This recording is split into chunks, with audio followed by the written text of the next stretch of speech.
ঝিনাইদহ সদর পৌর ৬ নম্বর ওয়ার্ডের বাজারপাড়া এলাকায় মাহে রমজানের সেহরিতে রোজাদারদের ঘুম থেকে জাগিয়ে তুলছেন একজন সনাতনী ধর্মের মানুষ।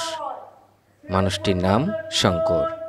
সে শারীরিক প্রতিবন্ধী, পেশায় একজন নৈশপ্রহরী।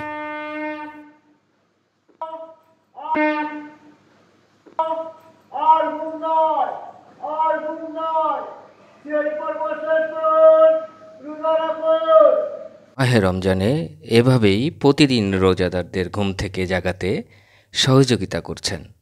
পাশাপাশি একজন শারীরিক প্রতিবন্ধী হয়েও নৈশপ্রহরীর দায়িত্ব সঠিকভাবে পালন করছেন।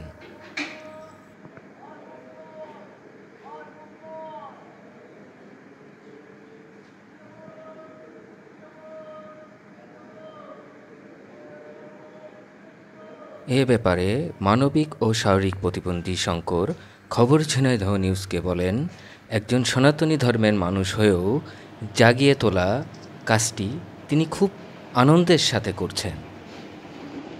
আপনার নাম কি? আমার নাম মণিশঙ্কর।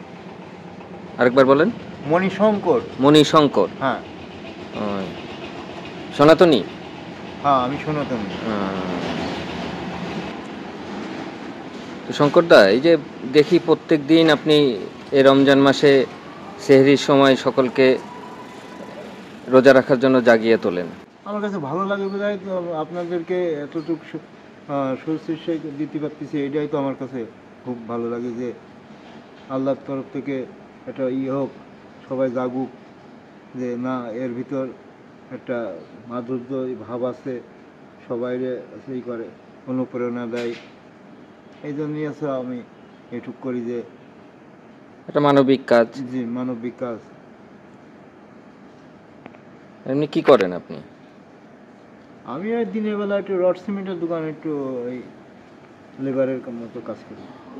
যতদূর জেনেছি আপনার পায়ে একটাই সমস্যা। আমার শুধু পা না, আমার এক সাইডের সমস্যা, হাত পা মানে এক সাইডে। এই বাঘাযতীন সড়কে তো আপনি নৈশপ্রহরের কাজ করেন, রাত জেগে সবাইকে শান্তিতে ঘুমের ব্যবস্থা। কেমন টাকা পান? ওই সামান্য, তাতে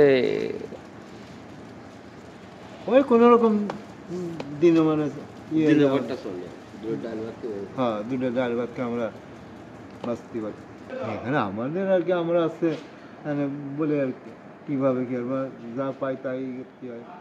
আপনি যে একজন সনাতনী মানুষ হিসাবে রমজান মাসে আমরা যারা মুসলিম আছি রোজা রাখার জন্য সেহরির সময় জাগিয়ে তোলেন, আপনাকে এই জন্য আমরা অনেক ধন্যবাদ জানাই এলাকাবাসী হিসাবে।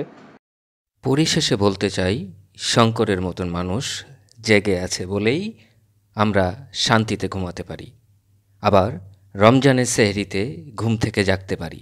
এটাই মানবিকতা, এটাই সৌহার্দ্যতা। ধন্যবাদ আপনাকে। ধর্ম যাই হোক, একজন মানুষ, তাই তো?